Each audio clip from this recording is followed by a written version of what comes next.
Have you ever felt a silence so absolute that you can hear the blood rushing through your own veins? Not the peaceful quiet of a sleeping city, but a heavy, suffocating swamp-like silence where your own heartbeat sounds like the slow, steady pounding of a drum in a hollow chamber. Imagine you are walking into an ordinary-looking Russian forest, just a few hours from the bright lights of St. Petersburg. Now, after only 100 yards, you realize something is fundamentally wrong. There are no birds here, no rustle of a squirrel in the leaves. You won't hear the buzz of a single insect, even though you are standing in the middle of a vast, stagnant marshland. Local legends call this place Myasnoy Bor, a name that reeks of raw meat and rusted iron. This is the Valley of Death, a territory where the ground beneath your feet is not soil, but layers of pulverized bone and caterpillar steel, frozen in an eternal, wordless scream. You cannot see the ghosts yet, but you can already feel that the valley has already seen you. Why does this forest carry such a terrifying name? On a map, it's just a patch of green. But in the winter of 1942, the gates of a literal hell on Earth were forced open here. The Soviet Second Shock Army, tasked with breaking the siege of Leningrad, found itself trapped in a corridor no wider than a few hundred yards. A narrow, muddy strip of land. It was the only path to life, and the only path to a slow, agonizing death. The Germans called this place a shooting gallery. They held the dry heights, and systematically, hour after hour, day after day, they turned Soviet soldiers into the very meat that gave this forest its name. Men died by the thousands, falling on top of one another in 3, 4, 5 layers, until the bodies were the only thing keeping the survivors from sinking into the muck. In Myasnoy Bor, death was never quick. It was cold, it was filthy, and it was absolutely hopeless. Today, search parties say that time flows differently in the valley. This is a black hole of history where the reality of 1942 still bleeds into our modern world. Diggers who spend weeks out here talk about a hum coming from deep underground. It isn't seismic activity. It's the echo of an endless artillery barrage recorded into the very structure of these swamps. You can walk by a compass, and an hour later, find that the needle is spinning like a madman, while you are standing in the exact same spot, next to the same shattered German bunker you left 3 miles ago. The forest walks you in circles. It doesn't want you to leave. It wants you to stay, to become part of its collection of rusted helmets and bleached skulls, which the earth pushes to the surface after every heavy rain, as if the ground itself is trying to vomit up its sins. But the most terrifying secret of Myasnoy Bor is not hidden in the mud. It's hidden in the fog. Those who have dared to spend the night here speak of things that defy logic. It isn't just shadows. It's sounds that make your blood turn to ice. Commands barked in German, the clanking of tank treads in a swamp where no tank could ever drive, and a whisper that sounds as if it's coming from inside your own head. We are only just beginning our descent into the abyss of the Valley of Death. In the next part, we will hear what searchers have recorded on their devices in the dead of night and learn why black diggers never, ever look back when they leave this forest. Sleep well, if you can. If the silence of the day is haunting, the noise of the night is paralyzing. For decades, search parties have trekked into these woods to recover the remains of the Second Shock Army. But they don't just bring back bones. They bring back tapes. Imagine sitting by your campfire, the orange embers fighting against the oppressive blackness of the Myasnoy Bor night. When you decide to leave your digital recorder running, you hear nothing but the wind. But when you play the tape back, the air is filled with a nightmare. Clear, distinct, and terrifying. There are recordings captured in the heart of these swamps that defy every law of acoustics. You can hear the shrill, piercing blast of a commander's whistle. Then, the blood-curdling roar of thousands of men, their voices overlapping in a desperate, collective scream of "Ura!" as they charge into a wall of lead that has been cold for 80 years. These are not just random noises. They are chronal echoes. Searchers have reported hearing the rhythmic, metallic clanking of tank treads, grinding through the mud only yards away from their tents. But when they shine their flashlights into the fog, there is nothing there but the twisted birches. Others describe the sound of a single German officer, Diktator, barking orders in a harsh, guttural dialect that hasn't been spoken in this forest since the summer of '42. Some believe the high iron content in the swamp water, acting like a giant magnetic tape, has recorded the most violent moments of the massacre. The energy of 10,000 men dying in a single hour didn't just vanish. It saturated the earth. It became a part of the ecosystem. And now, when the atmospheric pressure is just right, the forest plays the recording back. For anyone unlucky enough to be listening, the legend of the Black Digger, but of all the things that roam the Valley of Death, none is more feared than the entity known as the Black Digger. Among the search parties, he is a legend that keeps men awake in their sleeping bags. They say he was a soldier who died in the trenches, never buried, never mourned. Now he is the phantom guardian of the pits. He appears as a tall, featureless silhouette, darker than the surrounding night. If you are a black digger, a looter searching for metals and gold to sell on the black market, he will find you. He doesn't scream. He doesn't attack.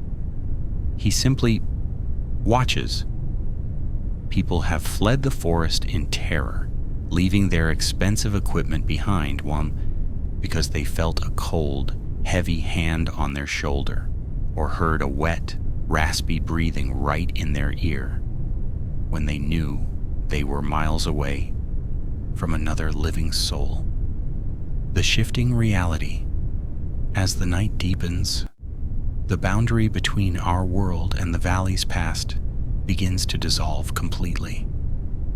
The sounds of battle are just the beginning, because soon the shadows begin to take shape. In the next part, we will talk about the Chrono-Mirages, the moments when searchers looked through the trees and saw not the forest of today, but the burning, blood-soaked ruins of 1942 standing right in front of them. Whatever you do, Do not turn off your light. Sleep well, if you can. The sounds of the valley are terrifying, but the sights are what break a man's mind. Myasnoy Bor is not just haunted by auditory hallucinations. It is a place where the fabric of time itself is thin and torn. There are dozens of documented accounts from hunters, tourists, and seasoned searchers who have experienced Chrono-Mirages. These are not ghostly, translucent apparitions. They are solid, breathing, three-dimensional moments of the past that materialize right in front of you. One moment, you are walking through a quiet, moss-covered forest in the 21st century. The next, the air becomes heavy with the stench of cordite and wet wool. You look up, and the trees around you are burning. A squad of soldiers in tattered gray coats walks past you, their faces blackened by soot, their eyes empty voids. They don't see you. They are marching to a death that happened 80 years ago. And then, as quickly as they appeared, they dissolve back into the mist. But sometimes the valley doesn't just show you the past. It traps you inside it. There are areas in Myasnoy Bor known as time loops. You can be an experienced tracker with a modern GPS and a compass, and it will not save you. You will walk due north for 3 hours, certain you're heading back to the road. But when the fog clears, you find yourself standing next to the exact same landmark you passed when you started. A specific twisted birch tree or a shattered German bunker. The forest walks you in circles. It forces you to relive the same sense of hopelessness, the same desperate confusion that the soldiers of the Second Shock Army felt in their final hours. It is as if the land itself is trying to make you understand, to make you feel what it was like to be trapped here with no way out. These are not stories from superstitious villagers. These are reports from hardened men who spend their lives in the wilderness. They talk about seeing entire columns of spectral trucks driving silently on roads that haven't existed since 1943. They describe the sensation of being watched by thousands of unseen eyes, a feeling of such intense, malevolent sorrow that it causes physical nausea. Some have found dugouts where it feels like the occupants just left. A newspaper on a table, a pot of food, but when they reach out to touch it, it crumbles into dust, and a blast of freezing cold air rushes past them like a soul escaping its tomb. But why? Why is this specific patch of Russian soil so active? What is keeping these thousands of souls tethered to this swamp? The answer is more tragic than any ghost story. It lies in a great betrayal and a decades-long cover-up. In the final part, we will uncover the truth about why the soldiers of Myasnoy Bor were abandoned, not just by their country, but by history itself. Why does the Valley of Death refuse to let go? Why are these thousands of souls still marching, still screaming, 80 years after the guns fell silent? The answer is not just a tragedy of war, it is a tragedy of politics. The Second Shock Army was led by General Vlasov, a man who, after months of starvation and neglect by the High Command, finally surrendered and defected to the Germans. In the eyes of Joseph Stalin, this made every single man under Vlasov's command a traitor. Thousands of heroes who had fought until they were literal skeletons were suddenly erased from history. They were not honored. They were not buried. They were simply forgotten. For decades, the Soviet government treated the massacre at Myasnoy Bor as if it never happened. No monuments were built. No names were recorded. The soldiers were left to rot in the mud, denied even the dignity of a grave, because their commander's sin became their eternal burden. This is the core of the Myasnoy Bor anomaly.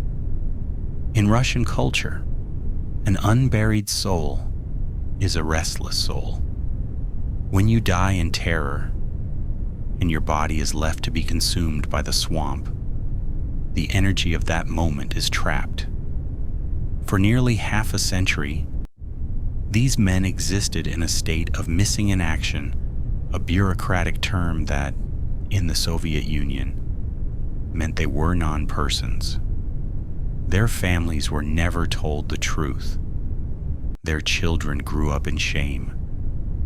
And all the while, the valley grew darker, fed by the resentment and sorrow of an army that died for a country that disowned them. This is why the forest is active. This is why they march. They are not looking for a fight. They are looking for a name.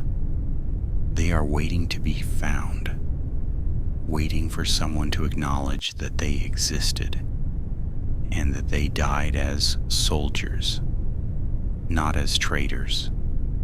Today, a new generation of searchers, the Poiskoviki, ventures into the valley every spring. They are not there for treasure. They are there for identity. They dig through the black muck, centimeter by centimeter, looking for the small bakelite capsules, the death medallions that hold a soldier's name. Every time a medallion is opened, every time a name is read aloud and recorded, a piece of the valley's darkness lifts. But the task is monumental. There are still tens of thousands of men buried in the deep peat, and the swamp is a greedy keeper of secrets. Searchers talk about the feeling they get when they are close to a discovery, a sudden drop in temperature, a whisper in the wind that seems to guide them a specific patch of moss. The valley is helping them because it wants the silence to end just as much as we do. Myasnoy Bor is a scar on the face of the earth that may never fully heal. It is a place where the past is not behind us, but right beneath our feet. If you ever find yourself near these Novgorodskih woods as the sun begins to set, listen to the wind. Don't run from the silence. Remember that every shadow you see and every sound you hear is a piece of a story that was never allowed to be told. The Valley of Death is waiting for the last soldier to come home. Until then, it remains the most haunted forest in the world. Sleep well.